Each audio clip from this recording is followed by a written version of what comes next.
नमस्कार, मेरा नाम है अभय गुप्ता। स्वागत है आपका आपके अपने चैनल CIE क्लासेस पर। आज मैं एक बहुत इम्पोर्टेंट टॉपिक पर डिस्कशन करना चाहता हूँ, जो मेरी और आपकी लाइफ से जुड़ा हुआ है। याद करिए कि जब अब मैं और आप थोड़ा सा बॉडी में पेन होने लगे, हल्का सा बुखार हो जाए या शरीर थका हुआ महसूस करे, तो मैं और आप क्या करते हैं कि तुरंत पैरासीटामोल ले लेते हैं। पैरासीटामोल जो आम जीवन में काम आने वाली दवाई, जो कि आप और मैं बिना डॉक्टर की सलाह से आसानी से ले लेते हैं और ये आसानी से मार्केट में उपलब्ध है। लेकिन अगर मैं कहूँ कि हाल में ही इस दवाई का रिसर्च किया गया, इस दवाई की जांच की गई और ये पाया गया कि ये पैरामीटर्स पर खरी नहीं उतर रही है। यस, मैं बिल्कुल सही बात बोल रहा हूँ, यही हुआ है हाल में। हाल में क्या हुआ है कि सेंट्रल ड्रग कंट्रोल ऑर्गेनाइजेशन यानी कि CDSCO ने हाल में ही 50 से ज़्यादा ड्रग्स को क्वालिटी स्टैंडर्ड से बाहर बताया है। उन्होंने कहा है कि ये दवाइयाँ अपनी क्वालिटी को मेंटेन नहीं कर रही हैं। तो हाल में ही इस रिसर्च में ये पता लगा है। अब आप सोच के देखिए कि पैरासीटामोल मेरी और आपकी डेली लाइफ का हिस्सा बन चुकी है। हम लोग बड़ी आसानी से इसका यूज कर लेते हैं, बड़ी आसानी से इसका इस्तेमाल कर लेते हैं। लेकिन ये कहा है 50 से ज़्यादा ड्रग्स को क्वालिटी स्टैंडर्ड से बाहर बताया गया है। इसका मतलब है ये हमारे स्वास्थ्य के लिए काफ़ी ज़्यादा नुकसानदायक हो सकती है। चिंता की बात तो तब हो जाती है कि जब पैरासीटामोल, पेंडी, कैल्शियम सप्लीमेंट जैसी दवाइयाँ अपने पैरामीटर्स पर खरी नहीं उतर रही हैं। तो ऐसे में प्रॉब्लम काफ़ी ज़्यादा हो जाएगी। तो हुआ क्या था कि CDSCO ने अपने अगस्त में जो अपना डिटेल दिया, अपनी रिपोर्ट में ये बताया कि 50 से ज़्यादा दवाइयाँ ऐसी हैं जो अपनी पैरामीटर्स पे खरी नहीं उतर रही हैं। अब देखो, जब ये खरी नहीं उतरेंगी तो सबसे पहले पैरामीटर यूज क्या किया गया, मैं आपसे डिस्कस करना चाहता हूँ। देखो, ये जो इंस्टीट्यूट है ये पैरामीटर का यूज करता है और ये बताता है कि कोई दवाई ह्यूमन बॉडी में जाके कितना घुल पा रही है, कितना नहीं घुल पा रही है।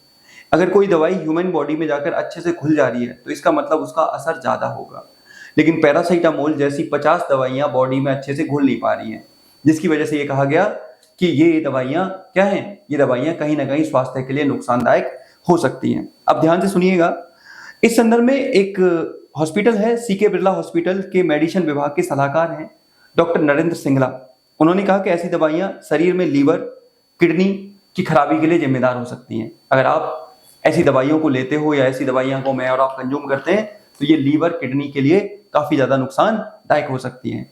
उन्होंने कहा कि जब भी आप दवाई खरीदते हो तो क्या देखते हो, मैं और आप नॉर्मल डेट देखते हैं, एक्सपायरी डेट देखते हैं, मैन्युफैक्चरिंग ब्रांड लिख लेते हैं, लेकिन ये मानक कैसे तय होंगे? तो उन्होंने कहा कि इन मानकों को भी ध्यान में रखना चाहिए। जो स्टैंडर्ड निर्धारित किए गए हैं कंपनियों को उनको ध्यान में रखना चाहिए। और उन्होंने बताया कि जब भी CDSCO अपनी किसी भी ड्रग को जांच करता है तो वो दवाइयों को 3 श्रेणी में रखता है, जैसे नकली दवाइयाँ। अब नकली दवाइयाँ क्या है? किसी बड़े ब्रांड के नाम पर क्या होता है, बड़े ब्रांड के नाम पर दूसरी कंपनियां जब दवाइयां बनाने लगे तो उनको नकली दवाइयां बोलते हैं। दूसरा है NSQ दवाइयां। NSQ दवाइयां कौन सी होती हैं? वो दवाइयां जो अपने गलत डिटेल देती हैं, जिन्होंने जो केमिकल यूज किए हैं उसको न बताकर कुछ और चीजों को इंफॉर्मेशन देती हैं। ऐसी दवाइयों को NSQ दवाइयां कहा जाता है।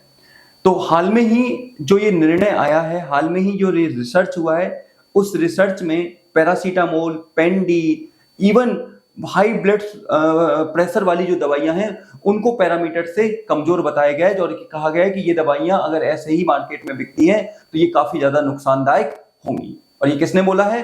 तो ये बोला है CDSCO ने अपनी हाल की ही रिपोर्ट में। और उन्होंने, अब ध्यान से सुनिएगा जो मैं बताना चाह रहा हूं, जो डॉक्टर सिंगला है, नरेंद्र सिंगला, उन्होंने कहा कि जब भी हम दवाइयां खरीदें तो हम क्या करें, एक्सपायरी डेट के साथ साथ ISO यानी कि अंतर्राष्ट्रीय मानकीकरण स्टैंडर्ड के जो लेवल हैं वो भी देखें। साथ ही WHO का गुड मैन्युफैक्चरिंग प्रैक्टिस को भी हमें ध्यान में रखने की जरूरत है। आम आदमी में इसकी अवेयरनेस लाने की जरूरत है, क्योंकि आम आदमी बिना इन चीजों को देखे सीधा सीधा दवाइयों को कंज्यूम करता है, जो कि उसके स्वास्थ्य के लिए काफी ज्यादा नुकसानदायक हो सकती है। तो आप सोच के देखिए कि जो डेली लाइफ में यूज होने वाली दवाइयां अगर उनमें कमियां निकलने लगे, उनमें क्वालिटी स्टैंडर्ड को ध्यान में ना रखा जाए, तो क्या इन दवाइयों को सिर्फ प्रॉफिट के लिए बनाया जाएगा? अगर ये प्रॉफिट के लिए बनाई जाएंगी तो सीधे सीधे आम आदमी की जीवन से, आम आदमी की लाइफ से, आम आदमी की दिनचर्या से खिलवाड़ करने जैसी बात है। तो सरकार को इसकी ओर कठोर कदम उठाने चाहिए कि अगर ऐसी दवाइयां बनती हैं तो उनको कंट्रोल किया जाए या फिर उनको क्वालिटी स्टैंडर्ड मेंटेन करने को कहा जाए। आप क्या समझते हैं, क्या सोचते हैं इस बारे में कि पैरासीटामोल जैसी दवाइयां क्वालिटी स्टैंडर्ड से बाहर हैं? अपनी राय मुझे कमेंट में जरूर बताइएगा और बताइएगा कि ऐसी मैन्युफैक्चरिंग कंपनियों के प्रति किस प्रकार की सजा दी जाए, किस प्रकार का उनका पनिशमेंट लेवल हो, जो स्वास्थ्य के लिए अपने लाभ, स्वास्थ्य के साथ खिलवाड़ कर रही हैं अपना लाभ कमाने के लिए। तो मैं इसी बात के साथ अपनी बात खत्म करता हूं। मिलूंगा ऐसी क्लास में, तब तक आप अच्छे से पढ़ते रहिए, देखते रहिए और मिलते हैं ऐसी क्लास में। तब तक के लिए आप सभी का धन्यवाद। जय हिंद।